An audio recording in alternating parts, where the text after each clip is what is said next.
an event that gives a voice to the voiceless, a tragedy that is remembered every October 2nd, a historical memory that cannot be erased.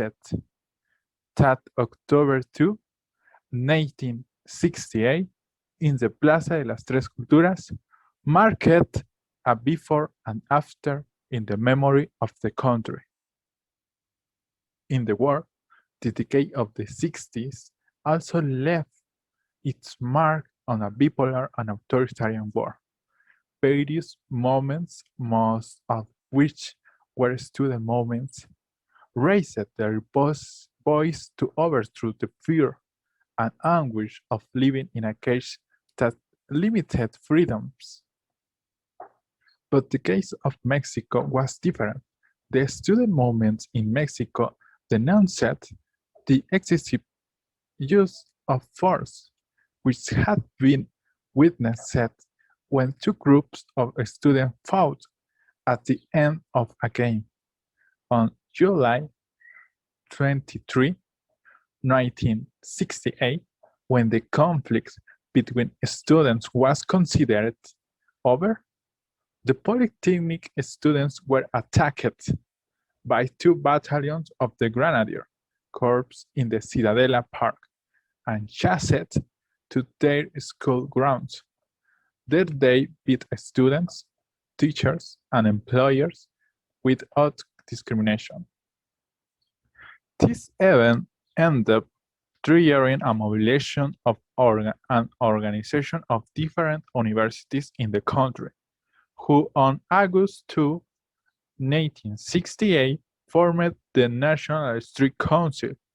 Its main objective was to organize the movement in search of the fulfillment of a six-point list of demands, which was published on August 4.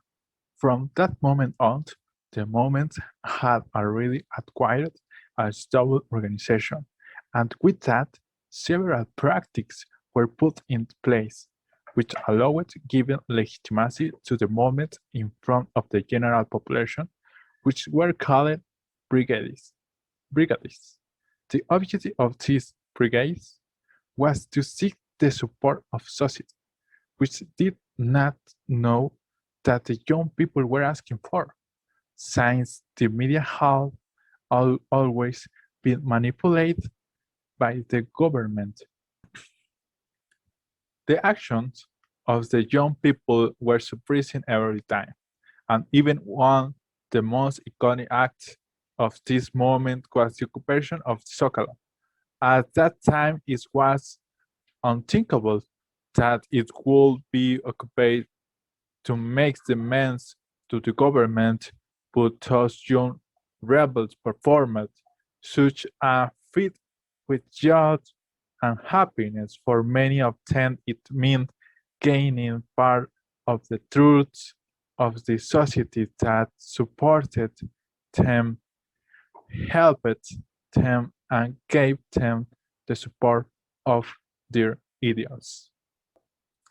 The first march in the Zócalo was held on August 13, but on August 27 and 28, a second one was held.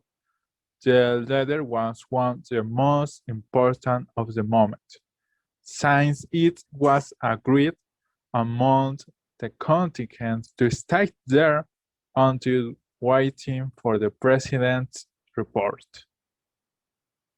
For many young people it was a glorious event, and some even asked permission to ring the bells of the Metropolitan Cathedral, as well as to sing the national anthem. The next day, at dawn, the doors of the National Palace were opened, and army tanks dispersed, the crowd ending the feat. After these events, the government decided to emphasize that the young people behind the movement represented rebellion and disorder. Such accusations were taken into account by the students, who set out to show the opposite in order to make it known that the movement was made up of authentic students who were fighting for freedom. This is how on September 13th, the young people showing that they were no troublemakers took to the streets pacifically and silent to demonstrate that they were the voice of the people. Footsteps were the only sound heard in the march, and if no one applauded, they were asked to remain silent. That march was not a symbol of surrender, but on the contrary, it showed that silence is undoubtedly the lost cry. The final point of this moment will come on October 2. The Army House surrounded the Plaza de las Tres Culturas, while some leaders of the movement spoke from the balcony of the Chihuahua building. There was a lot of station tension. In addition, within the crowd, there were people wearing white gloves, which made their presence suspicious. Mothers, workers, intellectuals, students, and spectators were present at the rally. Friends shouting, happy families, mothers, fathers, and children were there. It was a normal day like any other.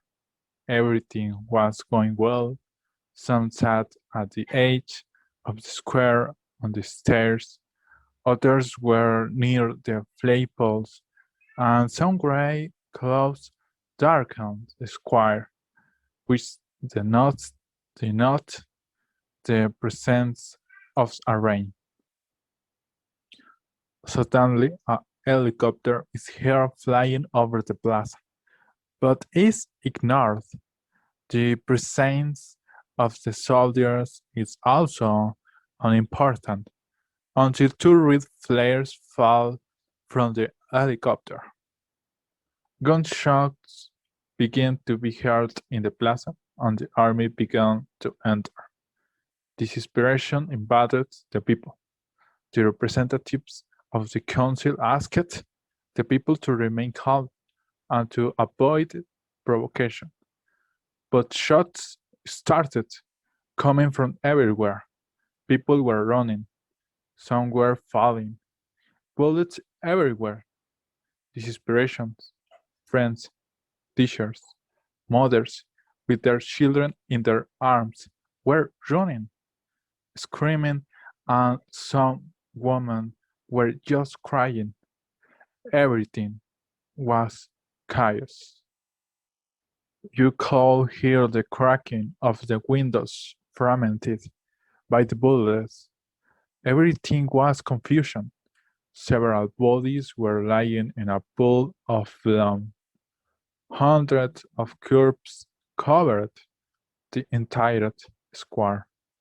They were innocent men, women, and children.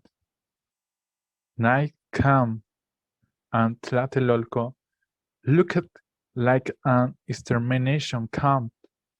That day, the lives of several people were changed by the loss of a brother, a mother, a father, or a son.